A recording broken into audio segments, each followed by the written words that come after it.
Well, what do you know? On my day off, Elder Scrolls Online finally addresses a Q&A that was supposed to happen in Update 35. Welcome back, gang. It's Deltia from Deltiasgaming.com. I'm going to show you this, go over it, and give you my reaction on ZOS finally addressing a huge concern in the community. What's going on with combat at Update 35 and beyond?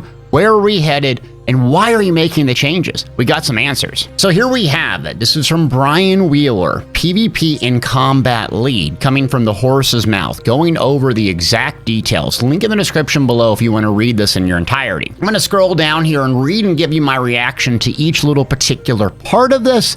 And some of it is actually pretty good. Today, we'd like to share with you our goals and core values of ESO's combat system. First, we'd like to address the combat Q&A we mentioned a few months ago. Now, if you've been paying attention to my channel at all, I've always referenced this, and this is kind of a blurry image, but this was back in August. Essentially what had happened is Update 35 rewrote a lot of the core combat rules, a lot of nerfs, a lot of buffs, and it came out of nowhere. Anyways, ZOS communicated back in August they were going to do a Q&A. Basically go over why did they make these changes? Where is this coming from? And they never followed up on this. This has been a huge point of contention with me is y'all say you're going to do something but never follow up on it. So a little bit late, but better late than never. That's where that's coming from. Back to the post. As we were reading over your combat questions, it became apparent that we could better communicate to you all of our vision and core values for combat. Most answers to the combat related questions of why, which is what I always wanted to know, we have gotten over the past few months are grounded in these core values. We wanted to take a step back and overview these to help shed light on our long-term vision for combat in the Elder Scrolls Online, which we recognize we should have shared with everyone much sooner. So this initial paragraph kind of butters us up to, hey,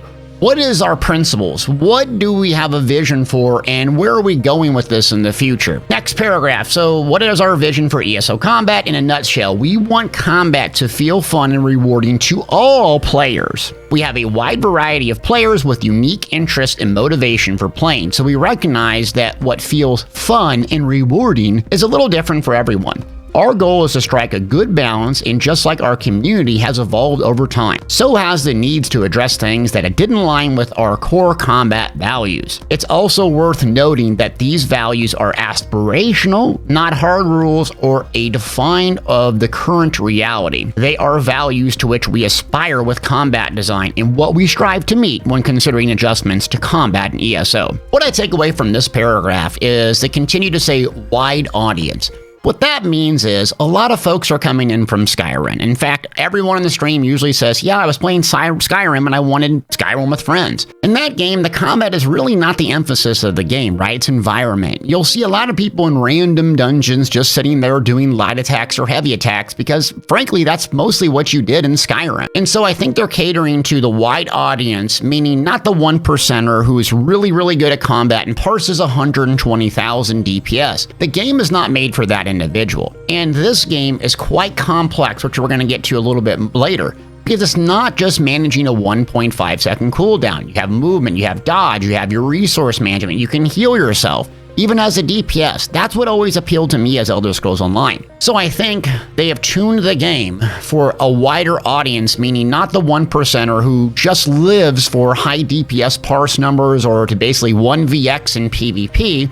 Whether you agree with that or not, they're telling us the truth. That's who it's intended for. The wider audience that just enjoys the game with maybe a little less emphasis on being the best player out there. Moving along. So with that said, we like to present the core values and vision for ESO combat, which also includes examples of where these values manifest themselves in combat. Play the way you want. We strive to provide freedom and flexibility that allow you to transform your character fantasy into a gameplay reality. We value diversity of choice and play styles with abilities, weapons, and armor. Some combinations of these tools are more effective than others, but every character should have the capacity to protect their group, command allies, or devastate foes. Wear any combination of light, medium, and heavy armor, slot abilities from any skill line you've discovered, quote-unquote deck building through a selection of abilities, items, champion points, etc. Now, my take on this particular paragraph is the hybridization over the past 2022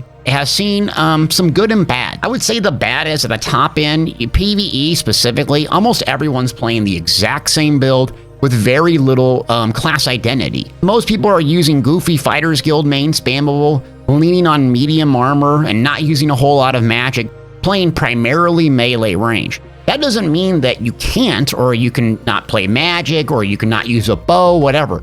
But the game incentivizes you based on the passives, the armor choices, and the weapons, along with the skills, to play one specific way. Now, what I will say though, the positive is for the hybridization and even starting new characters, I see this.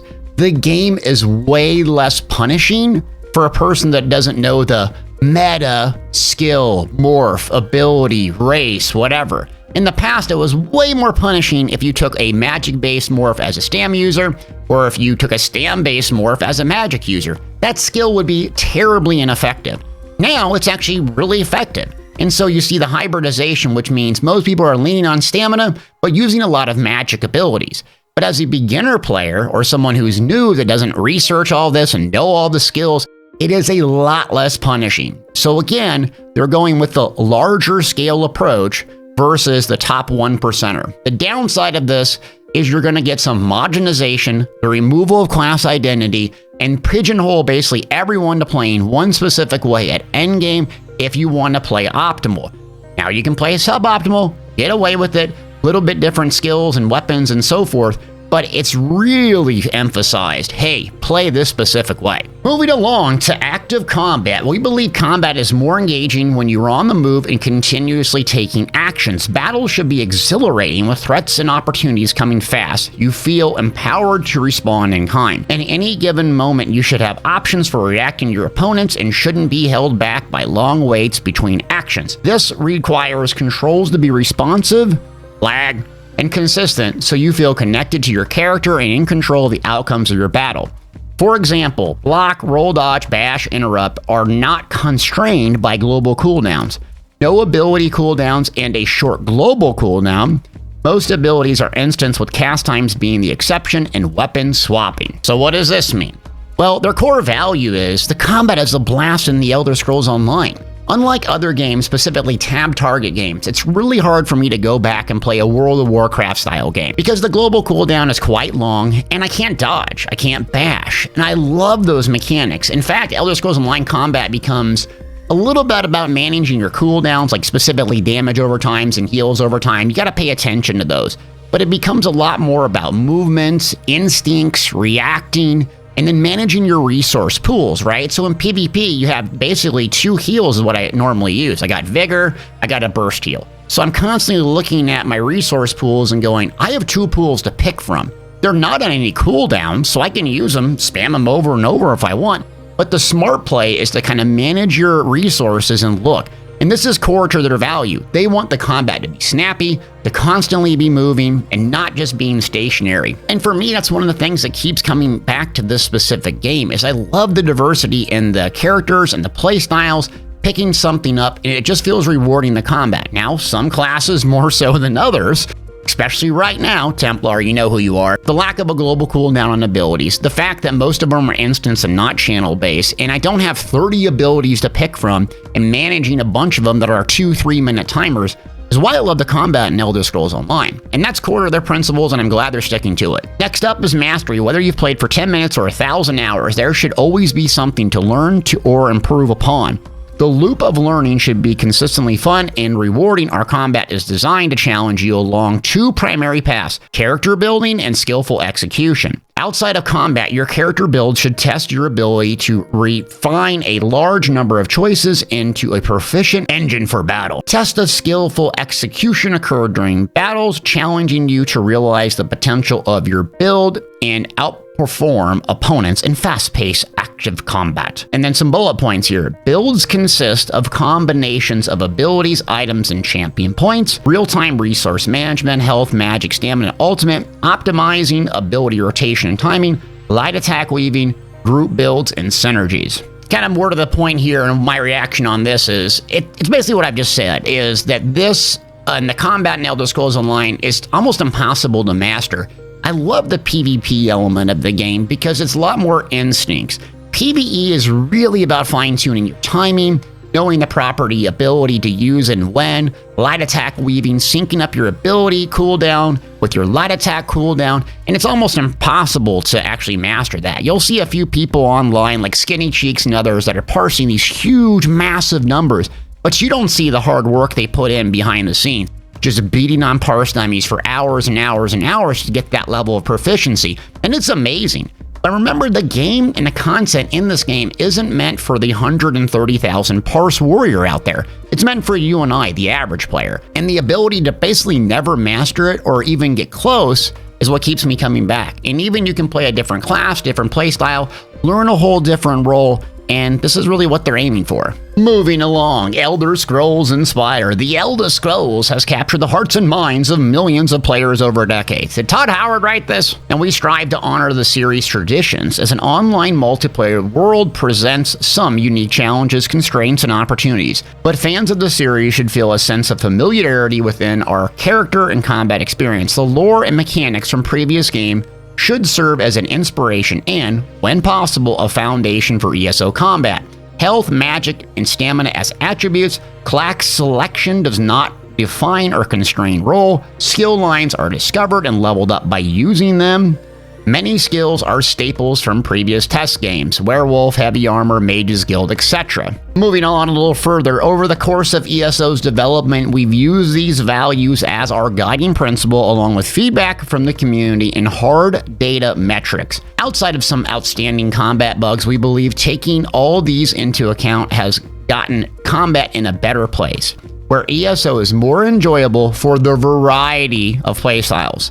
Much of the work we've done over the past few years, such as updating the champion point system and the hybridization work, has vastly improved build options, gameplay variety, and build equality, I disagree with, which supports several of our values. We know it hasn't always been easy, and we sincerely appreciate everyone giving their feedback and spending their time in Tamriel over the years. Keep an eye out next month for an overview of what to expect in Update 37 as it relates to combat. Again, thank you all for your continued passion and enjoyment of the Elder Scrolls Online. We'll see you on the field. So they kind of encapsulate what they've been working on the past few years. What they left out, and I think is the disappointing piece, if any, for me is, where are we on this path and what is coming forward? Now, obviously, Update 37, they're going to talk about it, but I'd like to see a big overall timeline, like, hey, we've been working on this for the past 3 years. We got 3 more years to go. We got 1 more patch to go, or we think it's pretty much finalized and we're just going to do some balancing. They also talk about build equality, and I would disagree with this strongly. I think you're very incentivized to use medium armor, dual wield, and 2H, specifically in PvE as a DPS. Healers and tanks, you're pretty much incentivized to use the exact same weapon types in a few different gear sets. You do have some combinations and flexibility. I think PvP, you get a little bit more options. Now, you'll still see a lot of people using dual wield and frost staff and so forth, but it's really given you big incentives because the math behind the passives and the weapon skill lines and the armor skill lines, along with the gear choice options, means that you're really heavily favored to do one thing or another. Now, I will say the counter argument that is, if you're not looking for the mid-max approach or being the best player ever, these hybridization changes have opened up the game to you a lot, so much less punishing if you take the wrong skill, the wrong morph. And when I say wrong, what I meant was, traditionally, if you stack magic, you would never use a stamina skill. Well, now it scales effectively based on whatever is highest. So that way you can free up and mix and match some of these skills. Now, to play at the high level, though, you're really pigeonholed into one thing. Also, with the class balancing, you get a lot of classes where their main spamble becomes less effective. And that's what really eliminates the class identity. When you're using Silver Shards as a Nightblade, it doesn't feel very fun.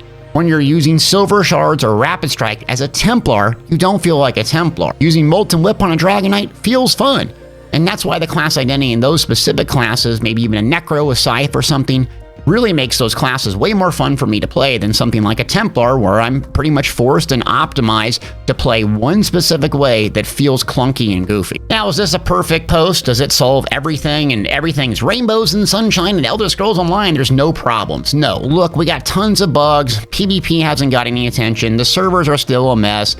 A lot of things are going on negatively, but I love the game. And I think some of the hybridization changes were really good. I'm glad they actually got out in front of something What I would like to see more is ESO Live, addressing some of the core bad issues that are going on in the game, so someone like me, a content creator and a streamer, doesn't have to address it for the rest of the audience. Good step in the right direction, but I need more and more consistency or sharing of the vision and where we're going in the future to buy in 100%. Hope you got something out of this video. Link in the description below. Come watch me live on twitch.tv/Deltiasgaming, where my mom claims I'm the best streamer alive.